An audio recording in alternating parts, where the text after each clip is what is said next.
हनुमान जी को अमरत्व का वरदान किसने दिया था? प्रिय दर्शकों, शिव पुराण में ये उल्लेख मिलता है कि भगवान शिव ने त्रेता युग में प्रभु श्री राम की सहायता हेतु हनुमान जी के रूप में पृथ्वी पर अंशावतार लिया था, जहां हनुमान जी ने भगवान श्री राम की सहायता करते हुए अनेकानेक दैत्य व असुरों का वध किया था। ऐसे ही एक युद्ध का वर्णन हमें सुंदर कांड में भी मिलता है, जहां रावण पुत्र मेघनाद और हनुमान जी के मध्य एक महाप्रलयकारी युद्ध हुआ था। ऐसी ही धार्मिक व रोचक कथाओं के लिए हमारे चैनल को सब्सक्राइब करें और साथ ही साथ बेल आइकन को भी प्रेस करें, जिससे हमारी आने वाली वीडियोस आप तक पहुंचती रहें। अगर आपको ये वीडियो अच्छी लगे तो इसे लाइक भी करें। प्रिय दर्शकों, सुंदरकांड में हनुमान जी भगवान श्री राम के आदेशानुसार माता सीता की खोज करते हुए लंका में प्रवेश करते हैं, जहां माता सीता को खोजते खोजते वो अशोक वाटिका आ पहुँचे और हनुमान जी ने चिन्ह स्वरूप प्रभु श्री राम द्वारा दी गई अंगूठी माता सीता को देकर उनके शोक का निवारण किया। माता सीता प्रभु श्री राम की अंगूठी को देखकर अत्यंत प्रसन्न चित्त हो गई और उन्होंने हनुमान जी को अमरत्व का वरदान दिया। इसीलिए हनुमान जी को अष्ट सिद्धि व नवनिधि का दाता भी कहा जाता है। इसके बाद हनुमान जी माता सीता को ये विश्वास दिलाते हैं कि प्रभु श्री राम शीघ्र ही लंका पर आक्रमण कर लंकापति रावण की कैद से आपको मुक्त कराएंगे। सीता माता प्रभु श्री राम और अपने प्रिय देवर लक्ष्मण की कुशलता और उनके प्रयोजन हनुमान जी द्वारा सुनकर प्रसन्न हो जाती हैं। हे माता, 1000 योजन के समुद्र को लांग कर आया हूँ। इस कारण मुझे अत्यधिक भूख लगी है। क्या इस समय कुछ खाने को मिलेगा? हे प्रिय हनुमान, इस अशोक वाटिका में बहुत से मीठे और स्वादिष्ट फल के वृक्ष हैं। आप उन फलों को खाकर अपनी भूख को शांत कर सकते हैं। अवश्य माता, मैं शीघ्र ही अपनी भूख को शांत कर आपके सम्मुख पुनः प्रस्तुत होऊंगा। हनुमान जी माता सीता से आदेश लेकर अशोक वाटिका में पहुंच जाते हैं और वो वृक्ष से फलों को तोड़कर खाने लगते हैं। जो फल कच्चे व स्वादिष्ट नहीं होते, उन्हें वो जमीन पर गिरा देते हैं। इस प्रकार वो एक पेड़ से दूसरे पेड़ पर कूद कूद कर फलों को खाने लगे। ये सब देखकर अशोक वाटिका की रखवाली कर रहे राक्षस हनुमान जी को रोकने का प्रयास करते हैं, जिससे हनुमान जी क्रोधित होकर अशोक वाटिका के वृक्षों को जड़ से उखाड़कर उन राक्षसों के ऊपर फेंक देते हैं, जिसमें बहुत से राक्षस जो अशोक वाटिका की रखवाली कर रहे थे वो मृत्यु को प्राप्त हो जाते हैं और उनमें से कुछ घायल होकर रावण की सभा में चले जाते हैं। हे लंकापति, एक बड़े ही भयंकर वानर ने अशोक वाटिका में आतंक मचा रखा है। उसने अशोक वाटिका को पूर्णतः नष्ट कर दिया है। वो अशोक वाटिका के बड़े बड़े वृक्ष को उखाड़कर तिनके की भांति फेंक देता है, जिस कारण सैनिक या तो मृत्यु को प्राप्त हो जा रहे हैं या भयवश वहाँ से भाग जाते हैं। तुम कायरों की भांति यहाँ भाग आए, एक तुच्छ वानर का सामना भी नहीं कर पाए। तुम सब राक्षस सेना के नाम पर एक कलंक हो। हे लंकापति, क्षमा करें, परंतु वो वानर जितना भयंकर है उससे कहीं ज्यादा वो शक्तिशाली व मायावी है। पल भर में अपने शरीर को छोटा या बड़ा कर लेता है, जिस कारणवश अशोक वाटिका के राक्षस उस वानर को पकड़ नहीं पा रहे हैं। एक तुच्छ वानर का इतना साहस कि वो लंकापति रावण के राज्य में आकर ऐसा करे। उस वानर को इस दुस्साहस का दंड अवश्य ही मिलेगा। इसके बाद रावण अति क्रोधित होकर अपने सेनापति जम्बालिक को आदेश देते हैं कि उस वानर को पकड़कर दंडित किया जाए, जिसने अशोक वाटिका में आतंक मचा रखा है। हे लंकापति रावण, आपकी जैसी आज्ञा। हे तुच्छ वानर, तुम्हारा इतना दुस्साहस, सामने आओ। तुम्हें लंका के सेनापति के क्रोधाग्नि से कोई नहीं बचा सकता है। हे सेनापति, मैं तो अपनी भूख को शांत करने के लिए इस वाटिका के मीठे और स्वादिष्ट फलों को खा रहा था। भला एक भूखा वानर और कर भी क्या सकता है।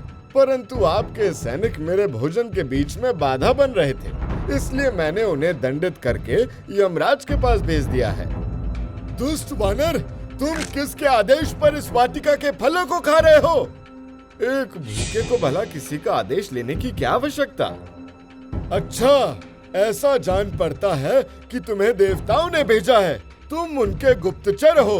अब तो तुम्हें मृत्यु दंड अवश्य ही मिलेगा। अच्छा, अब तुम मुझे मृत्यु दंड दोगे? तभी हनुमान जी अशोक वाटिका से एक बड़े से वृक्ष को उखाड़कर जम्बालिक और उसके साथ आई राक्षसी सेना के ऊपर फेंक देते हैं, जिसके कारण जम्बालिक और उसके सैनिकों की तत्काल मृत्यु हो जाती है। रावण जम्बालिक की मृत्यु से अति क्रोधित होकर अपने सबसे छोटे पुत्र अक्षय कुमार को आदेश देते हैं कि उस दुष्ट वानर को पकड़कर मृत्यु दंड दिया जाए। अक्षय कुमार अपने पिता की आज्ञा से हनुमान जी को दंडित करने अशोक वाटिका जा पहुंचा। फिर हनुमान जी और अक्षय कुमार के मध्य एक महाभयंकर युद्ध होता है। अंत में हनुमान जी वायु की तेज गति से उसके कनकमय रथ पर कूद जाते हैं, जिस कारण कनकमय रथ के कई टुकड़े हो जाते हैं और फिर दोनों के मध्य द्वंद्व युद्ध होता है और अंततः अक्षय कुमार का वध भी हनुमान जी द्वारा हो जाता है, जिसके बाद अक्षय कुमार की मृत्यु से रावण शोक संतप्त हो जाता है। उस दुष्ट मरकट का इतना दुस्साहस, मेरे ही राज्य की सीमा में आकर मेरे ही वाटिका में आतंक मचाकर प्राण से प्रिय मेरे ही पुत्र अक्षय कुमार की निर्मम हत्या कर दी। अब मैं स्वयं उसे मृत्यु दंड दूंगा। पिताश्री, आप मुझे आदेश दें, मैं उस मायावी वानर को पकड़कर आपके सम्मुख प्रस्तुत करूंगा। उस मरकट के किए की सजा मैं अवश्य दूंगा। मेरे प्राण से प्रिय अनुज की मृत आत्मा को तभी शांति मिलेगी। हाँ, अवश्य ही। मेरी भी यही इच्छा है पुत्र। पिताश्री, मुझे आदेश दें। पुत्र विजयी भव। मेघनाद लंकापति रावण का आदेश लेकर राक्षसी सेना के साथ हनुमान जी को पकड़ने अशोक वाटिका पहुंच जाता है। वहां पर मृत पड़े सैनिकों के शव और अशोक वाटिका को नष्ट हुआ देखकर वो अति क्रोधित हो जाता है। दुष्ट वानर, लंका नरेश के नाम मात्र से देवलोक के समस्त देवतागण भयक्रांत हो जाते हैं और तुम्हारा इतना दुस्साहस, लंका में आकर हमारी सेना को अपनी माया से भयभीत कर रहे हो। तनिक आप ही सोचो, भूखा फल या भोजन नहीं खाएगा तो भला क्या मिट्टी खाएगा? जो मुझे उचित लगा मैंने वैसा किया। तुम कोई सामान्य वानर तो नहीं लग रहे हो। तुम अवश्य ही कोई मायावी वानर प्रतीत होते हो। मैं हनुमान, प्रभु श्री राम का भक्त हूँ। अच्छा, तो तुम राम के गुप्तचर हो। बिना आज्ञा के तुम लंका में प्रवेश तो कर गए हो, परंतु यहाँ से जीवित नहीं जा पाओगे। हे पराक्रमी योद्धा, यहाँ मृत पड़े योद्धाओं की भांति तुम भी अपने युद्ध की अभिलाषा पूरी कर लो। दुष्ट वानर, त्रिलोक विजेता इंद्रजीत को युद्ध की चुनौती दे रहा है। जिसके नाम से त्रिलोक में भूचाल आ जाता है, उससे तुम युद्ध की इच्छा रखते हो।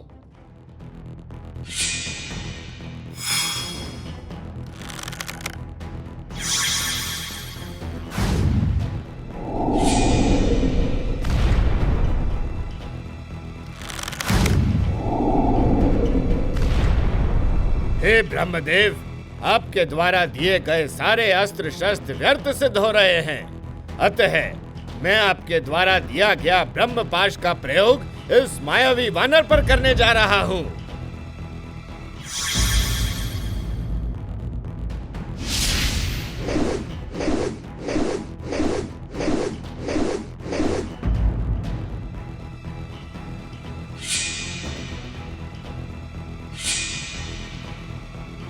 युवराज मेघनाद की जय! युवराज मेघनाद की जय!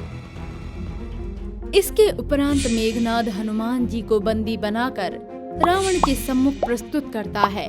रावण अपने अति अभिमान के कारण हनुमान जी की पूंछ में आग लगाने का आदेश देता है, जिसके परिणाम स्वरूप हनुमान जी ने स्वर्ण की लंका को भस्मीभूत कर दिया। लंका को अग्नि में समाहित करने के बाद हनुमान जी अपने कथन अनुसार पुनः माता सीता के पास जाते हैं और माता सीता हनुमान जी को चिन्ह स्वरूप अपनी चूड़ामणि देती हैं। फिर हनुमान जी माता सीता के आशीष वचन के साथ लंका से प्रस्थान कर सीधे प्रभु श्री राम के पास उपस्थित हो जाते हैं। माता सीता की कुशलता जानकर प्रभु श्री राम अति प्रसन्न होते हैं और कुछ समय बाद लंका पर वो आक्रमण कर माता सीता को रावण से मुक्त कराते हैं। प्रभु श्री राम जब लंका विजय के उपरांत अयोध्या जा रहे थे तो मार्ग में उनकी भेंट ऋषि भारद्वाज से हुई। तब प्रभु श्री राम ने भारद्वाज मुनि से कहा कि हनुमान जी की बुद्धि और पराक्रम के कारण मेरी विजय लंकापति रावण पर हुई। अगर आपको ये वीडियो अच्छी लगी हो तो वीडियो को लाइक करें और हमारे चैनल महावॉरियर को जरूर सब्सक्राइब करें और साथ ही वीडियो की अपडेट पाने के लिए बेल आइकन को जरूर दबाएं। और आप अगली कहानी किस महावॉरियर की देखना चाहते हैं, आप हमें ये भी कमेंट्स करके बता सकते हैं।